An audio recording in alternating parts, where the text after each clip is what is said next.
mazuva andinobvunza Ishe, kuti sei kurwadza kusingaperi. Muviri wangu unoramba usina simba, asi mweya wangu munoramba muchiusimudza. Vanhu vanonditarisa vasinganzwisise, kurwadza kunovanda mumoyo mangu, asi Ishe munoziva zvese.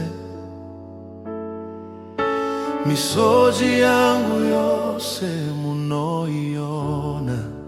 Pandinenge ndaneta, pandinenge ndaremewa, handina kwekuenda, kunze kwekuya kwamurishe.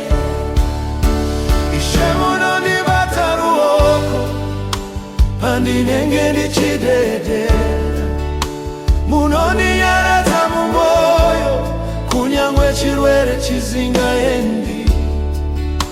Handisi ndega munzira iyi, imi munofamba neni. Kunyangwe muviri uchirwadza, mweya wangu muri kuporesa. Makore anopfuura ndichiri kumirira, munyengetero wangu usina peri. Vanoti ndidzidze kutsungirira, asi Ishe munondipa tariro. Usiku unosviba kwazvo kana kurwadza kwauya, asi inzwi renyu rinonditi, usatya mwanangu, ndiripo.